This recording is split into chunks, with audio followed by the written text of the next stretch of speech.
Welcome back, everyone, to the deep dive. Today, we're diving deep into the world of user experience. Sounds exciting. It is. And we've got some seriously cool tools to help us along the way. Oh, do tell. Journey maps and empathy maps. I've heard of those. Aren't they all about understanding the user's perspective? Exactly. We're going to be using Mapping the Human Experience Journey Maps and Empathy Maps.pdf today. Have you ever used a website or a product that just felt like it was designed by someone who'd never actually, met another human being? Ugh, all the time.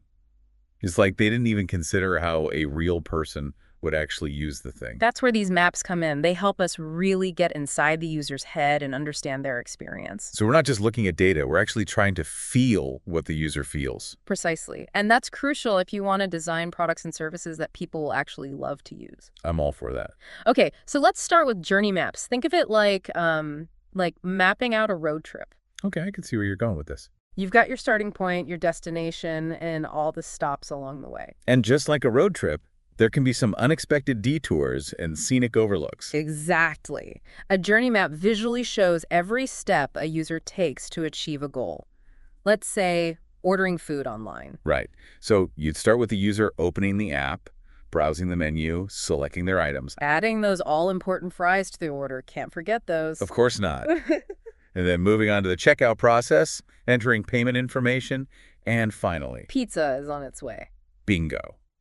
But it's not just about listing the actions, is it? Nope, it's much more than that. We also need to understand what the user is thinking and feeling at each stage. Oh, absolutely. Like, are they excited to see their favorite pizza places on the app?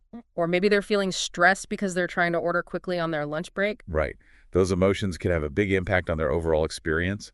A journey map helps us capture all of that. Speaking of emotions, remember that time I was trying to book a train ticket online? Oh yeah, the website kept crashing. It was a nightmare. I was getting so frustrated thinking I was going to miss my train, all because of a poorly designed website. A classic example of why journey maps are so important. If that company had mapped out the user's journey, they would have seen that frustration coming a mile away. Totally. So it's like we're adding an emotional layer to the user's actions. We're seeing the whole experience through their eyes. Exactly. And that's what makes journey maps so powerful. They help us design for real people, not just robots. But wait, there's more. Journey maps also include some key players in our user's story, kind of like characters in a movie. Like? The persona and the scenario. Right. The persona is like our main character, right? Yes. It's a detailed profile of our typical user. So instead of designing for some vague, generic user, we're designing for someone specific. Right. Say a college student who's always on the go and needs to order food quickly and easily between classes. So like Mark, the busy student who needs to grab a quick bite without breaking the bank. Exactly. And the scenario is the situation our persona finds themselves in. So in Mark's case, it might be ordering a late-night snack while studying for exams. Perfect. By creating this persona and scenario, we're really setting the stage for a more realistic and insightful journey map. It's like we're giving our map some real-world context, making it less abstract and more relatable. I like that. So to sum it up, journey maps help us understand the steps users take, the emotions they feel, and the context of their experience. All crucial ingredients for designing user-centered products and services. And we're just getting started. Now it's time to go even deeper. To explore the hidden world of the user's thoughts and feelings. Time to bring out the empathy maps. That's coming up next. Okay, so we've mapped out our user's adventure with a journey map, but now we need to zoom in even closer. It's like we've got the wide shot, but now we need a close-up. Exactly. Tell me about these empathy maps. How do they work? Well, an empathy map helps us capture the user's internal state at a specific moment in their journey. It's like taking a snapshot of their mind. Okay, I'm intrigued. What kind of things are we capturing in this snapshot? Everything. Their thoughts, their feelings, what they're seeing, hearing, saying, and doing. It's like we're stepping into their shoes for a moment.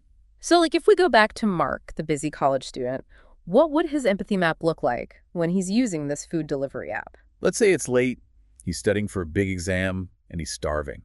His empathy map might reveal that he's feeling stressed about the exam, but also relieved that he can order food without leaving his desk. I can totally relate to that. What else would we see on his empathy map? We might see that he's looking at his phone, scanning the menu, and trying to find something affordable. He might be saying things like, "Ooh, pizza sounds good," or maybe, "Ugh, I can't afford that right now." Ooh. And he might be hearing the sounds of his roommates talking in the next room, or the notification sounds from the app.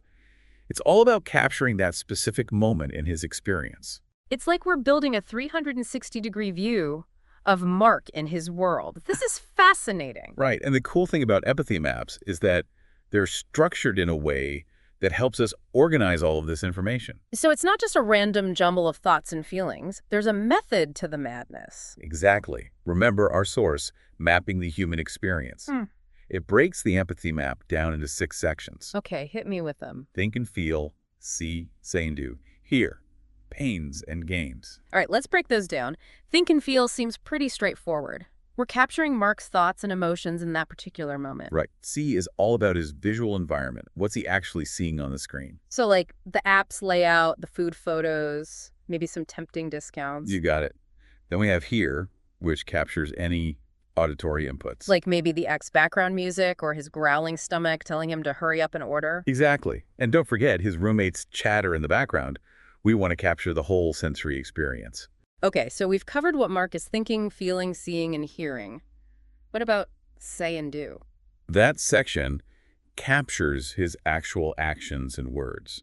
So things like tapping on the pizza category, adding items to his cart, and maybe even muttering, okay, let's see if I have enough for delivery. So we're seeing what he's actually doing on the app, not just what we think he might do. Exactly. And lastly, we have pains and gains. This is where we get into Mark's frustrations and motivations. Okay, so what kind of pain points might Mark experience with this app? Maybe he's frustrated that the app is running slow, or he can't find the coupon code he was hoping to use, or perhaps the delivery fee is too high, and he's having second thoughts about ordering. And his gains. What are the positive things he's hoping to achieve? Well, obviously he wants to satisfy his hunger, Mm. but he also wants to order quickly and easily so he can get back to studying, and maybe he's hoping to find a good deal so he can save some money. I'm starting to see how these empathy maps can really help us understand the user on a deeper level. It's not just about observing their actions. It's about empathizing with their motivations and frustrations. It's like we're building a bridge between the designer and the user. So cool. And this deep understanding is key to creating products and services that truly meet users' needs. Speaking of which, how do these journey maps and empathy maps actually translate into better design? Like, how do we go from these maps to a finished product or service? That's a great question, and one we'll dive into right after the break. We'll explore how these maps can guide design decisions, spark innovation, and ultimately lead to better user experiences for everyone. So we've got these amazing maps, but how do we actually use them? How do we go from journey maps and empathy maps to like a real product that people love? That's the million-dollar question, right? It's all about translating those insights into action. Okay, so how do we do that? First, we need to identify the key pain points and opportunities revealed by our maps. Where are users getting stuck? Where are they feeling frustrated? And where are there moments of delight that we can amplify? So it's like we're using the maps as a treasure map, searching for those hidden gems of insight. Exactly. And once we've identified those key areas, we can start brainstorming solutions. How can we redesign a particular feature to make it more intuitive? Can we add a new feature that addresses a specific pain point? Or maybe we can simply tweak the messaging to better manage user expectations. I see. So it's not just about fixing what's broken. It's about finding those opportunities to go above and beyond, to really wow the user. Right. And that's where the real magic happens. When we use these maps to not just solve problems, but to innovate and create truly delightful experiences. Okay, so we've got our insights, we've brainstormed solutions. What's next? Well, now it's time to prototype and test. We take our ideas and create rough versions of the product or service, whether it's a simple paper prototype or a more interactive digital mock-up. So we're not just jumping straight into building the final product. We're taking a more iterative approach, trying things out and seeing what works.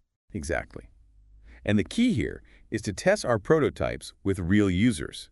We observe them interacting with the prototype, gather their feedback, and use that feedback to refine our designs. It's like we're going on a series of mini adventures, testing the waters before we commit to the full expedition. I like that analogy. Yeah. And this iterative process is essential for ensuring that we're creating something that truly meets the needs of our users. So it's a continuous cycle of mapping, brainstorming, prototyping, testing, and refining. We're constantly learning and improving based on user feedback. That's the beauty of user-centered design. It's not a one-and-done process. It's an ongoing journey of discovery and improvement. And that journey can lead to some pretty amazing results. Absolutely. When we put the user at the heart of the design process, we create products and services that are not only functional and efficient, but also enjoyable and even delightful to use. It's like we're transforming everyday experiences into something special, something that brings a little bit of joy to people's lives. And that's a pretty rewarding thing to be a part of. It definitely is. Well, I think we've covered a lot of ground today. From the basics of journey maps and empathy maps to the practical ways we can use them to create better user experiences. We've explored how these maps can help us understand the user's journey, empathize with their emotions, and translate those insights into actionable design decisions. And we've emphasized the importance of testing and iterating, always seeking feedback from real users to ensure that we're on the right track. If there's one thing I hope our listeners take away from this deep dive, it's the power of empathy in design. It's about stepping outside of our own assumptions and biases and truly seeing the world through the eyes of our users. When we do that, we unlock the potential to create products and services that not only meet needs, but exceed expectations. And ultimately, that's what it's all about, creating experiences that make people's lives a little bit better, a little bit easier, and a lot more enjoyable. Well said. Thanks for joining us on this deep dive into the world of journey maps and empathy maps. Until next time, keep exploring, keep learning, and keep designing with empathy.